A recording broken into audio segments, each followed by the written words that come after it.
Good morning to all. അപ്പോൾ കഴിഞ്ഞ video കണ്ട എല്ലാവർക്കും വളരെ വളരെ നന്ദി.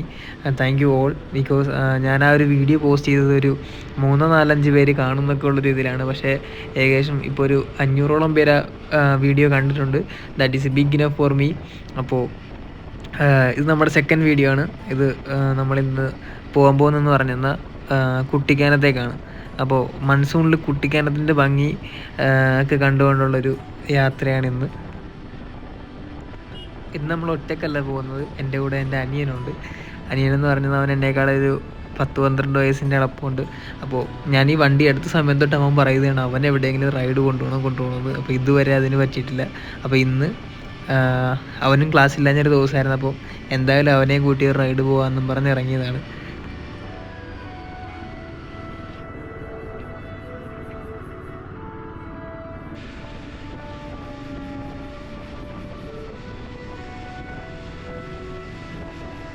ഇപ്പോൾ രാവിലെ തന്നെ നമ്മൾ ഇറങ്ങിയപ്പോൾ തൊട്ട് ചെറിയ രീതിക്കുള്ള ചാറ്റമഴയും കാര്യങ്ങളൊക്കെ ഉണ്ട്. ഒരു നല്ലൊരു ക്ലൈമറ്റാണ്. ഇനി അങ്ങോട്ട് ഈ ക്ലൈമറ്റ് ഇങ്ങനെ നിന്ന് അടിപൊളിയായിരിക്കും. കാരണം ഒരു ഹൈ റേഞ്ചൊക്കെ എത്തിക്കഴിഞ്ഞാൽ ഈ ഒരു ചെറിയൊരു മഴയും ചാറ്റൽ മഴയൊക്കെയുള്ള ഒരു ക്ലൈമറ്റാണ് ഏറ്റവും ബെറ്റർ. കാരണം കോടമഞ്ഞ് കാണാൻ പറ്റും. കുട്ടിക്കാനം എന്ന് പറയുന്നത് കോടയാണ്. മഴ പെയ്ത് കഴിഞ്ഞാൽ പിന്നെ ഫുള്ള് കോടയാണ് അവിടെ. അപ്പോൾ എനിക്ക് ഭയങ്കര ഇഷ്ടപ്പെട്ട സ്ഥലങ്ങളിലൊന്നാണ് ഈ കുട്ടിക്കാനം എന്ന് പറയുന്നത്. ഞാൻ എത്ര തവണ പോയിട്ടുണ്ടെന്ന് എനിക്ക് തന്നെ അറിയത്തില്ല. ഇപ്പോൾ ടൈം ഏകദേശം ഒരു 6:30-6:45 നമ്മളിപ്പം AC റോഡാണ് ഉള്ളത്. ഈ ഒരു ടൈമിൽ AC റോഡിലെ വ്യൂവും അടിപൊളിയാണ് കേട്ടോ. കാരണം ആ ഒരു സൺറൈസും കാര്യങ്ങളൊക്കെ കണ്ടുകൊണ്ട് നമുക്കിങ്ങനെ റൈഡ് ചെയ്യാം. ചെറിയൊരു ചാറ്റമഴയൊക്കെ ഉള്ളതുകൊണ്ട് നല്ല രസമാണ് കേട്ടോ. ഭയങ്കര ബ്യൂട്ടിഫുള്ളാണ് ഈ റൂട്ടിൽ ഇപ്പോൾ ഈ ഒരു ടൈമിൽ ട്രാവൽ ചെയ്യുന്നതെന്ന് പറയുന്നത്. ഒരു എന്താ പറയണ്ട, അടിപൊളിയാണ് സംഭവം.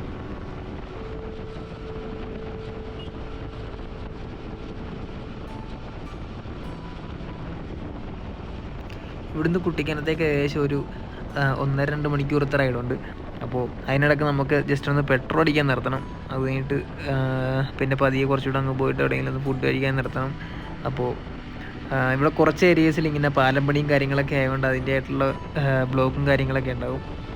എന്ന് വെച്ചെന്നാൽ ബാക്കി അടിപൊളിയാണ്. ഈ റൂട്ടിൽ രാവിലെ കുറച്ച് വണ്ടി തിരക്ക് കുറവായതുകൊണ്ട് നമുക്ക് വിട്ടടിച്ചങ്ങ് പോവാം. എന്തായാലും അടിപൊളിയാണ് ഈ വ്യൂ. ഒരു രക്ഷയില്ല കേട്ടോ.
അങ്ങനെ നമ്മൾ പെട്രോളൊക്കെ ഫില്ല് ചെയ്ത് ഇപ്പോൾ നമ്മൾ ചങ്ങനാശ്ശേരി ജംഗ്ഷനിലെത്തിയിട്ടുണ്ട്.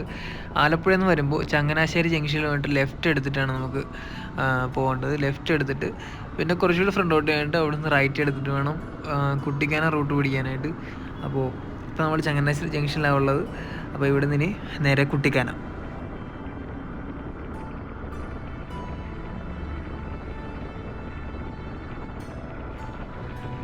കഴിഞ്ഞ വീഡിയോയുടെ താഴെ ഒരു ബ്രോ കമൻറ്റ് ചെയ്തതാണ് എഡിറ്റിംഗ് കുറച്ചുകൂടെ ശ്രദ്ധിക്കണം. വോയിസ് മ്യൂസിക് ഇടുമ്പോൾ കുറച്ചുകൂടെ നാച്ചുറലായിട്ട് ബ്ലെൻഡ് ആകുന്ന രീതിക്കുള്ള മ്യൂസിക് ഇടണമെന്നൊക്കെ. Thanks bro, thanks for the comment. എനിക്ക് ഇങ്ങനത്തെ കമൻറ്റ്സൊക്കെയാണ് ആവശ്യം. കാരണം നമ്മൾ ആദ്യമായിട്ടാണ് ഇങ്ങനെയൊരു പരിപാടി ചെയ്യുന്നതിൻ്റെ കാര്യങ്ങളൊന്നും അറിയത്തില്ല. അപ്പം വേറെയുള്ള വ്ളോഗ്സ് കണ്ടിട്ടുള്ള പരിചയം ഉണ്ടെന്നല്ലാതെ വേറെ ആദ്യമായിട്ടാണ് ഇങ്ങനെ ഒരു വീഡിയോ ചെയ്യുന്നതും റെക്കോർഡ് ചെയ്യുന്നതും ഓഡിയോ എഡിറ്റ് ചെയ്യുന്നതും കാര്യങ്ങളൊക്കെ. അപ്പോൾ അതിനെപ്പറ്റി അറിയത്തില്ല, എനിക്ക് എൻ്റെ പോരായ്മകൾ അറിയത്തില്ല. ചിലപ്പോൾ എൻ്റെ വ്യൂ പോയിന്റിലല്ലായിരിക്കും കാഴ്ചക്കാരുടെ വരുന്നത്. അപ്പോൾ എന്തായാലും എനിക്ക് അങ്ങനത്തെ കമൻസൊക്കെ എനിക്ക് വേണം. കാരണം അത് കണ്ടിട്ട് വേണം എനിക്ക് അതനുസരിച്ച് ഇമ്പ്രൂവ് ചെയ്യാനും മാറ്റങ്ങൾ വരുത്താനും അപ്പോൾ thank you bro, thank you for the comment. ആൾക്കാർ വീഡിയോ കാണുന്നുണ്ടെന്നൊക്കെ കാണുമ്പോൾ നമുക്കൊരു മോട്ടിവേഷനാണ്. അപ്പോൾ എന്തായാലും താങ്ക്സ് ബ്രോ. അപ്പോൾ ഇനിയുള്ള വീഡിയോസും ബ്രോ കാണുമെന്ന് വിശ്വസിക്കുന്നു. അപ്പോൾ ഇനി നല്ല വീഡിയോസ് ഇടാനായിട്ട് ഞാൻ ശ്രമിക്കാം. അപ്പോൾ ഇപ്പം നമ്മൾ ചങ്ങനാശ്ശേരിയിൽ നിന്നൊക്കെ റൈറ്റ് എടുത്തിട്ട് ഒത്തിരി ഇങ്ങോട്ട് പോകുന്നു. കറക്റ്റ് ഈ ലൊക്കേഷൻ്റെ പേരെനിക്കറിയത്തില്ല. നമ്മുടെ ഫ്രണ്ട് ഒരു KSRTC പോകുന്നുണ്ടല്ലേ, എന്തൊരു വ്യൂ ആണെന്ന് നോക്കിയാൽ. KSRTC ബസ് ഇങ്ങനെ ഈ ഒരു കർവി റോഡ്സിലൂടെ പോകുന്നതാണ്. വ്യൂ മാത്രമേ ഉള്ളൂ, വേറെ ഡ്രൈവിങ്ങിനെ പറ്റി ഞാൻ പ്രത്യേകിച്ച് പറയണ്ടല്ലോ. KSRTCയുടെ ഡ്രൈവിംഗ് സ്റ്റൈലും കാര്യങ്ങളും ഒക്കെ പുരപ്പാടാണ്. Okay, here we go. അപ്പോൾ ഇനി നമുക്ക് അടുത്തതെന്ന് പറഞ്ഞത് എവിടെയെങ്കിലും ഒന്ന് ജസ്റ്റ് ഫുഡ് കഴിക്കാൻ നിർത്തണം. ഇവന് വിശക്കുന്നുണ്ടെന്ന് പറയുന്നുണ്ട്. അപ്പോൾ അതിനായിട്ട് ഒരു ഹോട്ടൽ നോക്കിയിട്ടുള്ള യാത്രയാണിപ്പോൾ. ഈ ഏരിയയിലൊക്കെ അത്യാവശ്യം നന്നായിട്ട് മഴ പെയ്തിട്ടുണ്ട് കേട്ടോ. റോഡ് ഭയങ്കര വെറ്റാണ്. അപ്പോൾ കുറച്ചുകൂടെ കെയർഫുള്ളായിരിക്കണം. ഇവൻ കൊച്ചും കൂടെ ഉള്ളതുകൊണ്ട് നമ്മൾ കുറച്ചുകൂടെ കെയർഫുള്ളായിട്ട് റൈഡ് ചെയ്യണം. ഞാൻ ഒറ്റയ്ക്കൊക്കെ പോകുമ്പോഴത്തേനും വിട്ടടിച്ച് പോകുന്ന പോലെ അല്ല. കൊച്ചിനെ കൊണ്ട് പോകുമ്പോൾ ഞാനൊരു ഓട്ടോമാറ്റിക്കലി ഒരു അച്ഛൻ മോഡിലോട്ട് സ്വിച്ച് ആവും.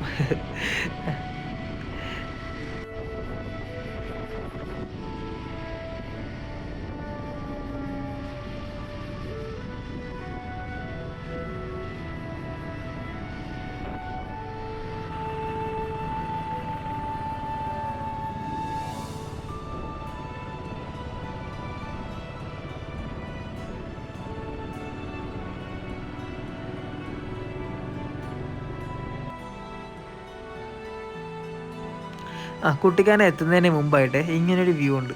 അപ്പോൾ കുട്ടിക്കാനം എത്താറായി എന്ന് മനസ്സിലാക്കുന്നത് ഞാൻ എപ്പോഴും ഈ ഒരു വ്യൂ പോയിന്റ് എത്തുമ്പോഴാണ്. ഇതിലെപ്പോഴും എപ്പോൾ പോയാലും ഒരു 5-10 മിനിറ്റ് ഇവിടെ സ്പെൻഡ് ചെയ്തിട്ടേ പോകാറുള്ളൂ. അപ്പോൾ ഇവിടെ എത്തിയപ്പോഴത്തേനും വേറെ കുറച്ച് റൈഡേഴ്സിനെ പരിചയപ്പെട്ടായിരുന്നേ. അപ്പോൾ കുറച്ച് പേര് അവരുടെ കൂടെ റൈഡ് ചെയ്യാൻ നിർത്തും. പക്ഷെ അവർ നമ്മൾ ഉദ്ദേശിക്കുന്ന റൂട്ടിലല്ല അവർ പോകുന്നത്. അതുകൊണ്ട് പിന്നെ വിട്ടേച്ചു. ഇവിടെ നിന്നുള്ള മഴക്കാലമായതുകൊണ്ടാണ് ഇതുവരെ കാണാത്ത കുറച്ച് അരുവികളും വാട്ടർഫോൾസൊക്കെ കാണാം ഇവിടെ നിന്നിട്ട്.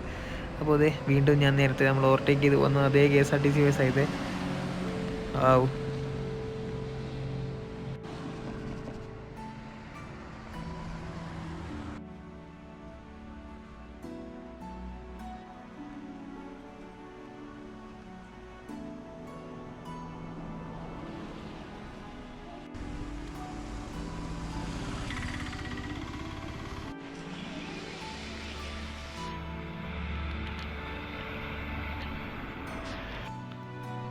ഈ ലൊക്കേഷൻ എന്ന് പറഞ്ഞാലേ നമ്മുടെ കുട്ടിക്കാനത്ത് അമ്മച്ചി കൊട്ടാരം വന്നിട്ടുള്ളവർക്കറിയാം.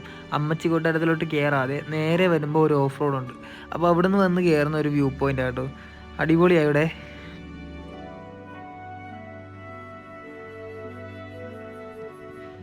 ഞാനിവിടെ വന്നപ്പോഴേ കുറച്ച് പിള്ളേരിവിടെ ഉണ്ടായിരുന്നു. അവന്മാരൊരു ക്ലാസിക് 350 അവിടെ നിന്ന് ഇങ്ങോട്ട് നല്ല കട്ടിങ്ങാണ്. അതേ അവന്മാർ എങ്ങനെ കയറ്റിക്കൊണ്ടുവന്ന് എനിക്കറിയത്തില്ല. ഉറപ്പായിട്ടും അടിയിടിച്ച് കാണും.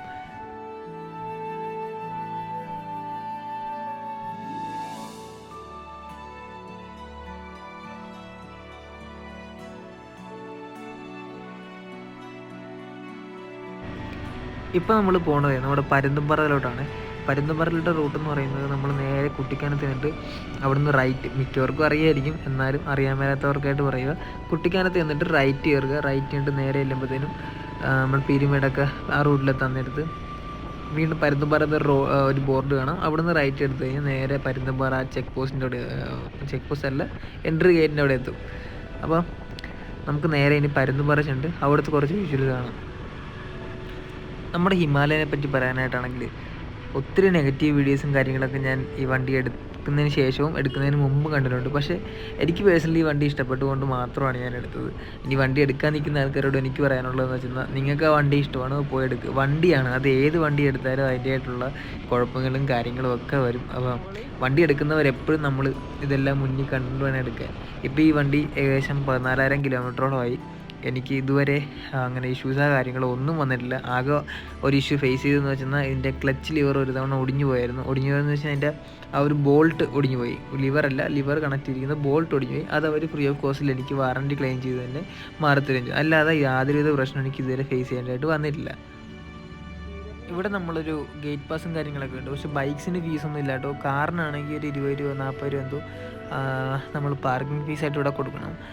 ബൈക്സിൽ സീനൊന്നുമില്ല. ബൈക്സിന് എൻ്റെ അടുക്കുന്നൊന്നും വാങ്ങിച്ചില്ല. അപ്പോൾ നമ്മളിപ്പോൾ പരുന്തുംപാറ എത്തിയിട്ടുണ്ട്. ഇനി പരുന്തുംപാറയുടെ കുറച്ച് കാഴ്ചകളാണ്.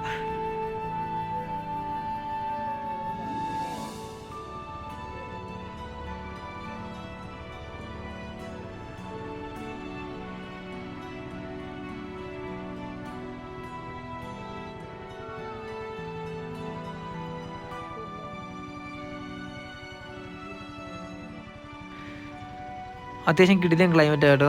മഴയും പെയ്യുന്നുണ്ട്, അതുപോലെ തന്നെ കോടയും ഉണ്ട്. നല്ല ഒരു എന്താ പറയുക, നൈസ് ക്ലൈമറ്റ്. അപ്പോൾ കുറച്ചും കൂടെ അങ്ങോട്ട് നിന്ന് നോക്കാം. ഇവന് അത്യാവശ്യം പേടിയുണ്ട്, പുറകിരുന്നുണ്ട് എൻ്റെ ഇടയ്ക്ക് പോകാമെന്ന് പറഞ്ഞിട്ടിരിക്കുക. കൊച്ചല്ലേ. അപ്പോൾ ഇവിടം വരെ പോയാൽ മതി. ഇനി ഫ്രണ്ടോട്ട് പോയെന്നാൽ ഡേഞ്ചറാണ്, കാരണം അങ്ങോട്ട് കുഴിയാണ്. മാത്രമല്ല അങ്ങോട്ടൊന്നും കാണാനും വയ്യ. അപ്പോൾ നമുക്ക് ഇവിടുന്ന് ഇനി തിരിച്ചു പോകാം.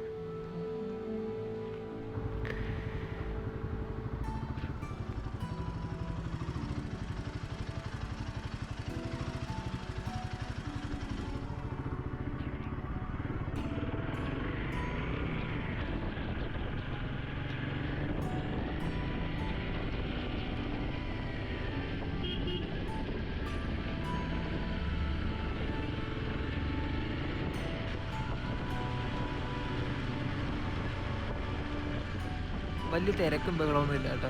ഞാൻ വന്നിരിക്കുന്ന ഒരു സൺഡേ ആണ്, എന്നാൽ പോലും അധികം ആൾക്കാരും തിരക്കൊന്നുമില്ല. ചിലപ്പോൾ മഴയായതുകൊണ്ടായിരിക്കാം. എന്തായാലും നല്ല അടിപൊളി ക്ലൈമറ്റാണ്, ഒന്നും പറയാനില്ല. അപ്പോൾ അങ്ങോട്ട് വണ്ടി കയറ്റാൻ പറ്റും, നമുക്ക് ജസ്റ്റ് അങ്ങോട്ട് പോകാം. ഇത് നമ്മളിപ്പോൾ കണ്ട കുന്നിൻ്റെ മേളിലെത്തിയിട്ടുണ്ട്. അപ്പോൾ ഇവിടെ നിന്നുള്ള വ്യൂവും കാര്യങ്ങളൊക്കെ അടിപൊളിയാണ്. ഇവിടെ നിന്നിട്ട് ഫുള്ള് നമ്മുടെ പരുന്തുംപാറ ഒരു വ്യൂവും കാര്യങ്ങളും നമുക്ക് ഇവിടുന്ന് കാണാം. അതുപോലെ തന്നെ ഫുള്ള് കോട കയറി കിടക്കുന്നതുകൊണ്ട് അങ്ങോട്ടുള്ള വ്യൂ ഒന്നും ക്ലിയർ അല്ല.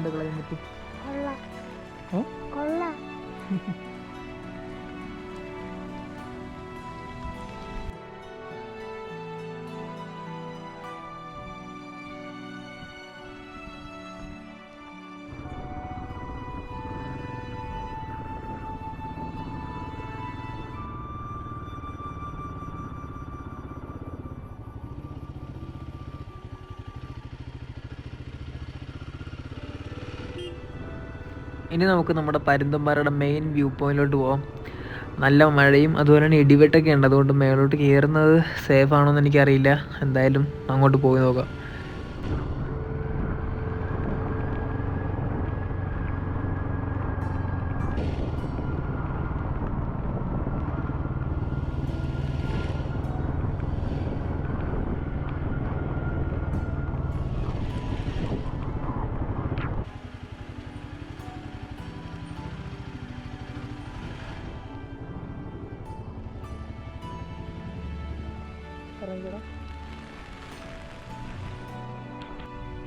ഇപ്പോൾ നമ്മൾ ഈ കണ്ടുകൊണ്ടിരിക്കുന്ന വ്യൂസ് ഞങ്ങൾ കുറേ നേരം അവിടെ വെയിറ്റ് ചെയ്തിട്ട് മഴയൊക്കെ മാറിയിട്ട് എടുക്കുന്നത് കേട്ടോ. കാരണം ഞങ്ങൾ വന്ന സമയത്ത് നല്ല ഇടിമിന്നലും കാര്യങ്ങളും ഉണ്ടായിരുന്നു. ആ സമയത്ത് മാക്സിമം എൻ്റെ മുകളിലോട്ട് കയറാതിരിക്കുക. ഓപ്പൺ എയർ ആയതുകൊണ്ട് തന്നെ മിന്നലേക്കാനുള്ള ചാൻസ് വളരെ കൂടുതലാണ്. Be safe guys. അപ്പോൾ ഇപ്പോൾ ഉള്ള വ്യൂ എന്ന് പറഞ്ഞാൽ മഴയൊക്കെ മാറിയതുകൊണ്ട് തന്നെ അത്യാവശ്യം നല്ല വ്യൂ കാണാനായിട്ട് പറ്റുന്നുണ്ട്. ഇവിടുന്ന് ഒരു രക്ഷയില്ല.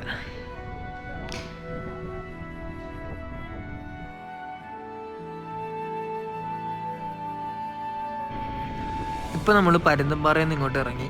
ഇനി നമ്മുടെ പ്ലാൻ എന്ന് പറഞ്ഞാൽ നേരെ നമ്മുടെ പൊന്നുരുണ്ണി എന്ന് പറയുന്ന സ്ഥലമുണ്ട്, അതിലും വഴി വാഗമൺ റൂട്ട് പിടിക്കാനാണ്.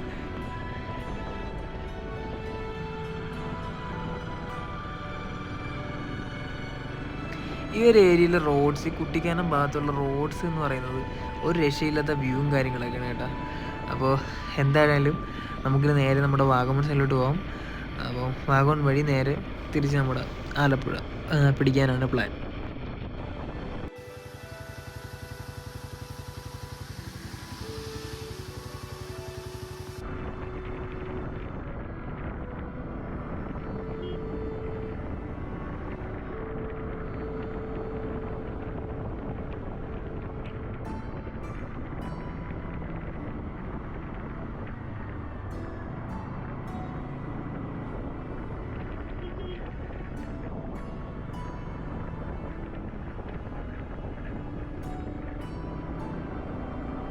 നമ്മളിപ്പം ഏലപ്പാറ എന്നൊക്കെ നേരെ വന്നിട്ട് ലെഫ്റ്റ് കയറി പൊന്നുരുണി എന്ന് പറഞ്ഞൊരു സ്ഥലമുണ്ട്. അപ്പോൾ അതിലെ വഴി വാഗമണിലോട്ട് പോകാനാണ് പ്ലാൻ. അപ്പോൾ ഇപ്പോൾ പൊന്നുരുണിയിലോട്ട് പോയിക്കൊണ്ടിരിക്കുന്ന റൂട്ടാണിത്.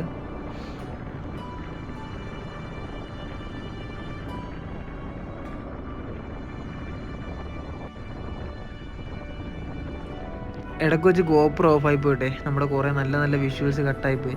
അവിടെയൊക്കെ നല്ല അടിപൊളി വ്യൂ ഉള്ള കുറേ ഏരിയാസ് ഉണ്ടായിരുന്നു. പക്ഷേ ഗോപ്രോ ഓണാണെന്നുള്ള വിശ്വാസത്തിൽ ഓടിച്ചു പോകുന്ന ഇനിയിപ്പോൾ തിരിച്ചു പോകാനും സമയമില്ല. അപ്പോൾ കുറേ വീഡിയോസ് പോയി. ഇനിയിപ്പോൾ പറഞ്ഞിട്ട് കാര്യമില്ല. ഇനിയിപ്പോൾ വേറൊരു ദിവസം വന്നതൊക്കെ എടുക്കേണ്ടി വരും. പുല്ല്. നമ്മുടെ ഹിമാലയൻ്റെ ഡിസ്പ്ലേയിൽ ഈ മാപ്പ് ഇടാൻ പറ്റുന്നതെന്ന് പറയുന്നത് ഭയങ്കര യൂസ്ഫുൾ ആയിട്ടൊരു കാര്യമാണ്. അത് ആദ്യമൊക്കെ ഞാൻ ഓർത്തിരുന്നത് ഭയങ്കര വേസ്റ്റ് തിങ്ങാണ്. കാരണം ഇത് സ്ക്രീൻ ഷെയർ ചെയ്യുന്ന പോലത്തെ ഒരു പരിപാടിയാണ്. അപ്പോൾ അത് ഒട്ടും പ്രാക്ടിക്കൽ അല്ല എന്നൊക്കെ ഞാൻ യൂസ് ചെയ്യും. പക്ഷേ ഞാനിതിപ്പോൾ എവിടെ പോയാലും ഞാനിത് ഇടും എന്നുള്ളതാണ് സത്യം. കാരണം അത് ഭയങ്കര യൂസ്ഫുള്ളാണ് സംഭവം. നമുക്ക് നമ്മുടെ ഫ്രണ്ടിലൊരു വലിയൊരു യൂ ടേൺ ഉണ്ടെങ്കിലോ അല്ലെങ്കിൽ ഒരു ബ്ലൈൻഡ് സ്പോട്ടായിട്ടുള്ളൊരു ടേൺ ഉണ്ടെങ്കിലോ ഒക്കെ നമുക്ക് ഈ മാപ്പിൽ വളവ് കാണുമ്പോൾ നമുക്ക് ഏകദേശം ഒരു ഐഡിയ കിട്ടും. അപ്പോൾ അത് വെച്ചിട്ട് നമുക്കത് കാൽക്കുലേറ്റ് ചെയ്ത് അങ്ങോട്ട് പോകാനായിട്ട് പറ്റും. അത് ഭയങ്കര യൂസ്ഫുള്ളാണ്. അതുപോലെ തന്നെ ഇതിൻ്റെ ഇവിടെ നമുക്കൊരു സി ടൈപ്പ് ഒരു ചാർജർ കൊടുത്തിട്ടുള്ളത് കൊണ്ട് തന്നെ നമുക്ക് ഫോണിൻ്റെ ചാർജ് ഡ്രെയിനായി പോകുന്ന ഉള്ള പേടിയും വേണ്ട. നമുക്ക് ഓൺ ഡ്രൈവിൽ തന്നെ നമുക്ക് ഫോണും ചാർജ് ചെയ്യാനായിട്ട് പറ്റും. അപ്പോൾ അത് ഈ സ്ക്രീൻ ഷെയറിങ് അല്ലാതെ തന്നെ നമുക്ക് ഒരു വൈഫൈ വെച്ചിട്ടുള്ള എന്തെങ്കിലും ഒരു പരിപാടി ആയിരുന്നെങ്കിൽ കുറച്ചും കൂടെ ബെറ്റർ ആയേനെ. പക്ഷേ എന്ത് ചെയ്യാനാണ്. അപ്പോൾ പക്ഷേ ഇങ്ങനെ ഉള്ളത് തന്നെ ഒരു വളരെ ഒരു യൂസ്ഫുൾ ആയിട്ടുള്ളൊരു ഫീച്ചറായിട്ടാണ് എനിക്ക് തോന്നിയിട്ടുള്ളത്. ഇപ്പോൾ നമ്മുടെ വാഗമൺ സൈഡിലെത്തിയിട്ടുണ്ട്. വാഗമൺ ടൗണൊക്കെ കഴിഞ്ഞിട്ട് ഇങ്ങോട്ട് കുറച്ചുകൂടെ ഫ്രണ്ടോട്ട് പോകുന്നു. അതിനിടയ്ക്കുള്ള കുറേ വിഷ്വലൊന്നും ഞാൻ എടുത്തില്ല. കാരണം വാഗമണൊക്കെ കുറേ വീഡിയോസിലൊക്കെ നിങ്ങൾ കണ്ടിട്ടുള്ള ഒരു വ്യൂസും കാര്യങ്ങളൊക്കെ ആയിരിക്കും അവിടെ. മാത്രമല്ല ഞായറാഴ്ച കൊണ്ട് തന്നെ നല്ല ബ്ലോക്കും കാര്യങ്ങളൊക്കെ ആയിരുന്നു. അപ്പോൾ എന്തായാലും ഞാൻ വീഡിയോസ് എടുത്തിട്ടില്ല. അപ്പോൾ നമ്മൾ വാഗമൺ ഇപ്പം കഴിഞ്ഞ് വാഗമണിൽ നിന്ന് ഇറങ്ങിക്കൊണ്ടിരിക്കുക. അപ്പം ഇത് വേനൽക്കാലത്ത് വന്നാൽ വറ്റി വരണ്ട് കിടക്കുന്ന ഒരു ചെറിയൊരു വെള്ളച്ചാട്ടമാണ്. പക്ഷേ ഇപ്പം എന്തൊരു ബ്യൂട്ടിഫുള്ളാന്ന് നോക്കിയേ. അടിപൊളി. അപ്പോൾ അത്രയൊക്കെ തന്നെ ഉള്ളായിരുന്നു ഇന്നത്തെ ചെറിയൊരു വീഡിയോ. അപ്പോൾ ചെറിയ വീഡിയോ അല്ല, അത്യാവശ്യം ലെങ്തുള്ളൊരു വീഡിയോ ആണിത്. എന്തായാലും വീഡിയോ ഇഷ്ടപ്പെട്ടെങ്കിൽ ലൈക്ക് ചെയ്യുക. നിങ്ങളുടെ വിലയേറിയ അഭിപ്രായങ്ങൾ കമൻറ്റ് ബോക്സിൽ കമൻറ്റ് ചെയ്യുക. അതനുസരിച്ച് ഞാൻ നേരത്തെ പറഞ്ഞ പോലെ എനിക്ക് ഇമ്പ്രൂവ് ചെയ്ത് കൊണ്ടുവരാൻ പറ്റും. അപ്പോൾ stay tune for the next video. Thank you for watching. Bye bye.